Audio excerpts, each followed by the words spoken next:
Welcome to WeLearn Virtual Learning Network. This is session number 3, Functionalist Theories of Religion.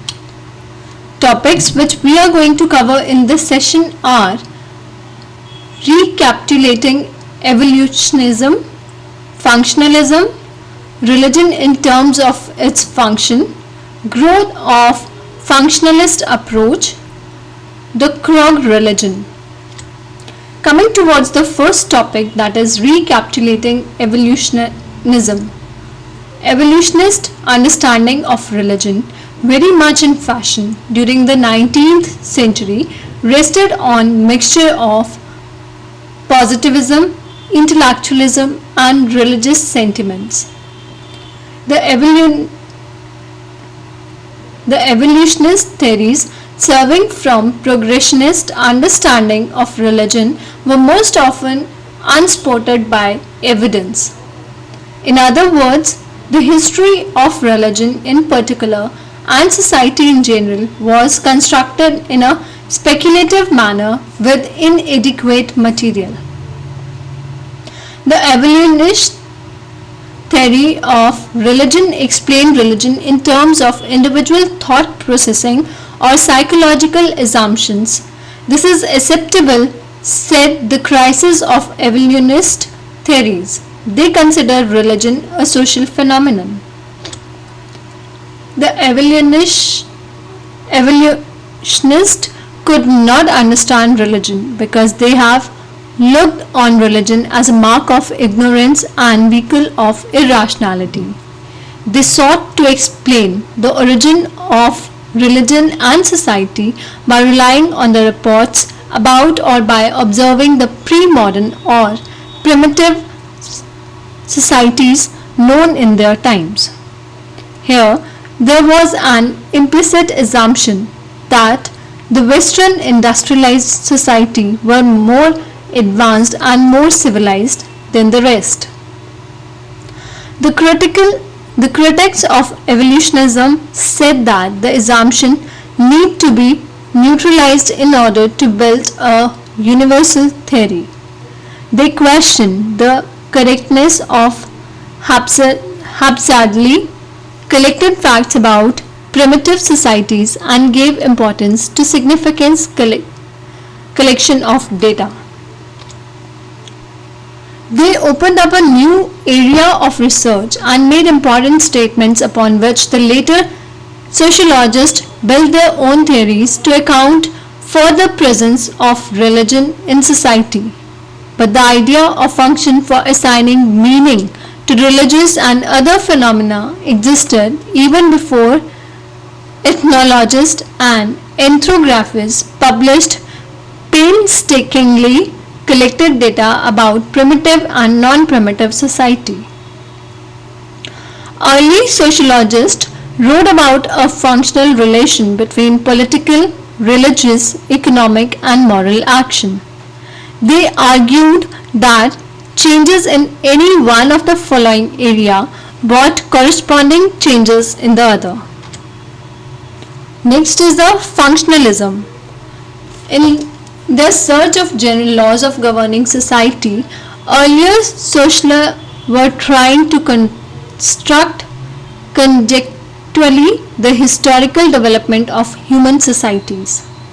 Functionalists, on the other hand, tried to understand the functioning of contemporary societies. How does a society exist in an orderly manner? Was the foremost question in their minds. Functionalism. For a functionalist society is a system with interconnected parts. Within this system, parts perform certain functions so that the systematic whole can be maintained or run. Now, the above version is a very simplified notion of functionalism. It has been simplified so that you will understand it easily. However, there are many different variations within the functionalist thinking itself. In sociology, functionalism is developed by scholars like Mellon Covey, Redcliffe Brown, Toledo, Parsons and Merton, traces of functionalist thinking. Alex de Tocqueville, a French scholar, realized very early that religion can perform certain important functions for society. During this time, it was widely accepted among scholars that religion does not foster to support democracy. However, in his study of American evangelical Protestantism, Tocqueville established that it helped the growth of democratic spirits in America. He proposed that Catholicism with modification could foster democratic spirits in France. Auguste Comte, another French scholar, proposed a new religion of humanity to develop greater commitment to society among French people. Delbert Spencer, an English philosopher, established functionalist thinking more systematically. He compared society to a human body. In a human body, as we know, there is natural coordination among various organs. In the same way, the society, various institutions must naturally cooperate amongst themselves to compatible with the rest of the institutions of the advanced industrial society. Malinowski, the famous functionalist, wrote about religion, science and magic and discussed their functions. Though he provided a wealth of material or primitive religious practices and beliefs, he did not add any new concept to the study of religion. Redcliffe Brown, another functionalist, talked about functions of religion. He relied heavily on the ideas of Durkheim. Durkheim's theory of religion is important, for it gave imputes to further sociological research on religious phenomena. Totemism, an elementary form of religion. Totemism was the elementary form of Durkheim not because it came first historically. Totemism was simple in terms of its organization and hence it can be the elementary form. Also, Totemism could be explained without borrowed features from any previous religion. In other words, features of Totemism were unique to itself. It should be recalled that Durkheim rejected animism and naturalism. Animism as well as naturalism assumed that religion arose out of primitive people's ignorance about nature. Next is religion in terms of its function. This in psychology, the term totem has a specific meaning. There are, as we have seen, several important aspects and conditions based upon which the totemism is a symbol of the group or clan. That is to say that a totem is pre-elementary, social and not an individual emblem. Secondly, he questioned also the assumptions that animism was found only in primitive societies. He pointed out that it was also found in such societies as China and Egypt. On the contrary, according to Durkheim, the primitive group took for granted over recurring natural events and showed little interest in natural phenomena. He called naturalism or workshop of natural phenomena as a false explanation of religious behavior. Sacred versus profane. Totemism is a system of belief and rites centered around the totem. The totem is very often an animal or a vegetable species or mythical ancestor.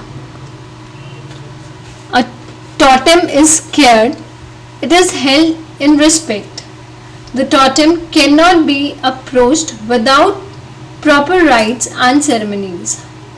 To approach the totem, which is sacred, one has to purify oneself both internally and externally. But the object at the center of Totemic religion is not an animal or vegetable as such. Rather, it is the pictorial representation of the animal or vegetable which is worshipped. Totem also serve as a symbol of clan identity. Totem of the clan is also totem of its members. Against the sacred word of totem lies the profane world. The profane world includes human beings and all that is not related with the sacred totem. Myths, legends, dogmas and beliefs represent the sacred totem, its power, virtue and relationship with the profane world. The sacred and profane are entirely different and the lines of separation are clearly demarcated. According to Durkheim, distinction between the profane and sacred is absolute. These two words are even hostile to each other. Next are the functions of religion. Durkheim found the sacred-profane dichotomy to be at the center of any religion. The profane can contact the sacred only by performing certain rites. It must be made explicit that this division or opposition of the sacred and profane is such that it is found in different forms and degrees in various religions. These rites are derived from belief and the division of religious phenomena into two fundamental categories, namely beliefs and rites, corresponding to the difference between thought and action. Religion is eminently social. The case of the Orenta. The Orenta tribe is divided into several clans. The clan is a group of people united by name into a common bond. The clan is not a group based on blood relations. The name of the clan indicates its totem. Not only the clan but also individuals of the clan bear the name of the clan totem. Totem is an emblem and it helps in establishing the identity of a person or group. Totem is employed in rituals and other religion ceremonies. Most important, all of us, the totem has a religious character. The totem is engraved on pieces of wood or polished stone. Now, the piece wood or the polished stone which bear the design of the clan totem becomes sacred. Its name is kerning and the kerning evokes religious sentiments. Women and uninitiated men should not even see the Churinga from close distance. The place where the Churinga is stored is called Arnathulan. The Arnathulanga is a sacred spot. It is the sanctuary of the totemic group. It is a place of peace. If the enemy takes shelter in Intharanga, he must be given asylum. The Chiringua heals the wounds and it cures distance. It ensures that a reproduction of the totemic species. It depresses or weakens the enemies. The power of Churinga has been bestowed upon the officiant of rituals. The Churinga is sacred because totem's design is engraved on it. On the other words, the Chirunga is another but the soul of or body of the ancestor. A totemic design is essentially a visual statement about the group membership and identity of those who engrave them. A critic or Durkheim's understanding of religion. Durkheim could not agree with scholars who held that the origin of religion was based on what people thought as real. but traces of evolutionism are not completely absent in Durkheim's thinking. The fact that Durkheim was dealt with the functions of religion does not mean that he was a functionalist. Durkheim's functionalism was a simple one, very general in nature. It was after the 1920s the functionalism can be expanded systematically. The credit for that goes to Malinowski, Redcliffe Brown and the Talcott Parsons.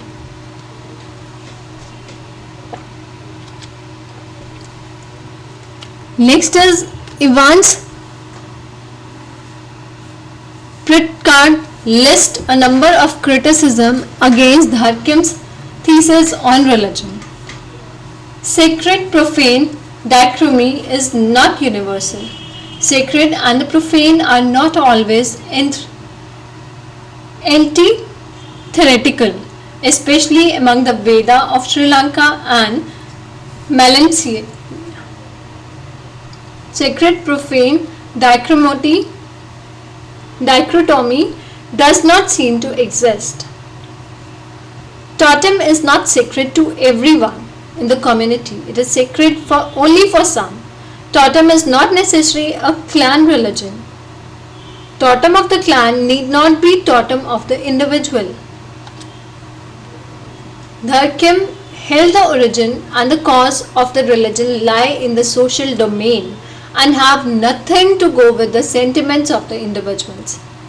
He contradicted himself when he proposed that the religion arises from collective sentiments aroused by the community participation in rituals. Note the use of sentiments to account for the origin of religion. In his theory, Durkheim failed to give the weightage to individual and emotional aspects of religion. Next are the growth of functionalist approach. We do not label Durkheim as a functionalist, but we do label those who were influenced in one way or the other by Durkheim's idea.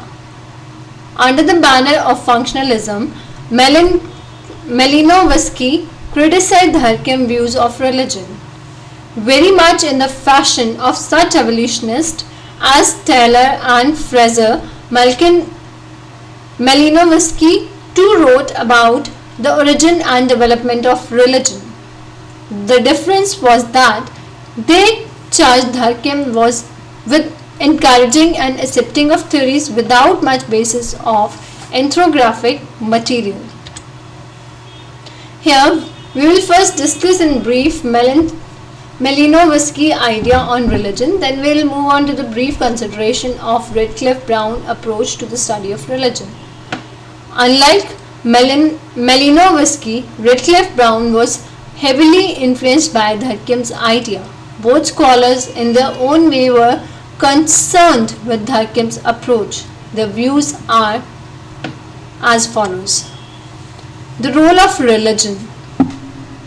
Malinowski presented a slightly different argument from Durkheim. Again, you will find that the Malinowski, like Durkheim, was interested in the origin and development of religion. Insofar as he asked questions about religion, genius, he too was an evolutionist. He became the functionalist when he began to observe the record, what role religion played. Malinowski had studied the Trobriand Island in the Western Pacific. The people here were mostly from fishing communities and had to constantly deal with hazardous expeditions for fishing and underwent experience that could not be explained by them. Malinowski argued that the feeling of fear, anger, sadness, etc. that arose in the mind of primitive people on such occasions were overcome by restoring to religious activities or the performance of certain rituals that would help get over such unsure feelings.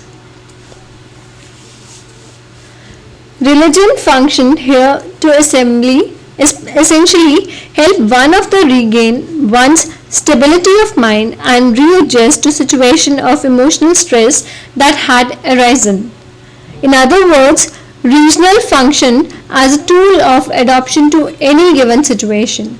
For example, when the islander would set out for a long journey, they would perform rituals and magic on the boat so that it could not give them trouble on the way.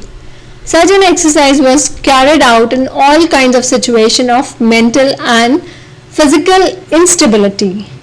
Ritual and magic have a very great influence on the activities of the society as a whole. The rituals flows greatly in terms of acute stress and especially in all events that men are hard put to explain. Social community and the solidarity. A.R. Redcliffe Brown tried to make the Hakim Society of Totemism into more comprehensive view of the religion. In an article, The Sociological Thought of Totemism, Redcliffe Brown showed Totemism to a particular form of universalistic law operating in human society. The universal law is that anything related to material and non-material well-being of the society is an object of religious attitude. For example, those who depend on dairy products have ritual attitude to dairy animals. Redcliffe Brown did not accept explanation of the origin of religions in terms of psychology. Amos Pritchard is, however, critical of this position. He pointed out that in practice, while describing the occasions of dancing among the Andaman Islanders, Redcliffe Brown explained religious behavior mainly in terms of the personality of the dancer and mixture of feeling and action in the dance, which produce solidarity in the community. Secondly, on the basis of the case, Redcliffe Brown generalized that a ritual attitude generates social cohesion and harmony. Redcliffe Brown argued that religion functions to keep society together and it forms query in accordance with the type of society. For example, ancestor worship is commonly found in societies with lineage system, but then Evans Pritchard again, as if to prove Redcliffe Brown wrong, point out that among some African groups ancestor cults is found where no lineage system exists. Amos Pritchard criticizes Redcliffe Brown's functionalist approach to religion on the following basis. First one is the sociological explanations offered by Redcliffe Brown did not take into account any negative evidence. Redcliffe Brown generalized statements are bite vague in nature. They have a very little specific scientific value because it is not possible to either prove or disprove them. The crude religion. It was pointed out in the last section of this unit that religion is seen as strengthening solidarity in society. You can also come to know that according to Dharkim, religion itself is a product of collective sentiments aroused by the collective performance of ritual. This view was criticized by many scholars as being unsatisfactory in its explanation of the region of religion. But Dharkim understanding of religion via Redcliffe Brown left a deep impact on M.N. Srinivas' study of religion among the crew. Srinivas closely observed the social life of the Kurds, particularly their religion, belief and practices. He argued that the religious ritual and belief strengthen unity in the Kurd society at various levels. The Kurd Hindu, where there are three buoyant social institutes. They are the Okha, the village and the caste. Among all Kurds are members of one or other Okha. It is It is patrilineal group.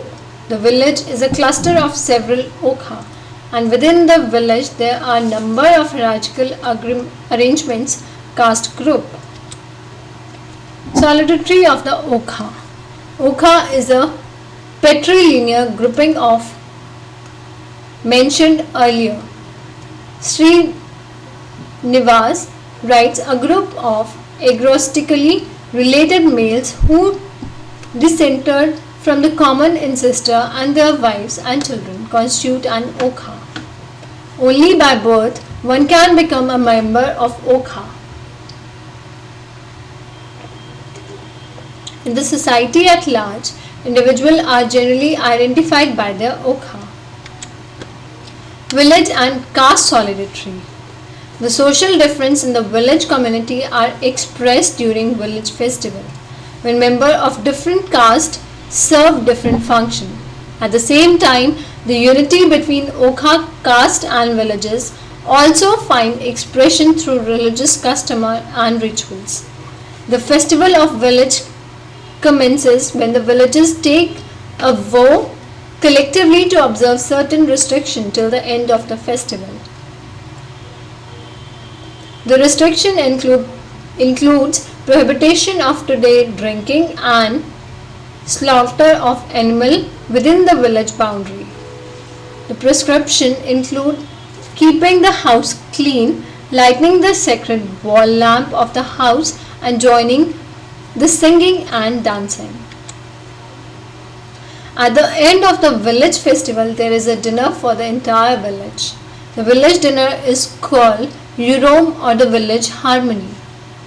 This fact of the solidarity of the group okha is found reflected in other village studies in India. In fact, village solidarity requires the frequent meeting of members for a village society and also dealing with occasions of stress, tension and trauma. On such occasions, it is religious explanation and ritual which have to be involved and practiced. Now in the last, there are a few questions which are based on this session.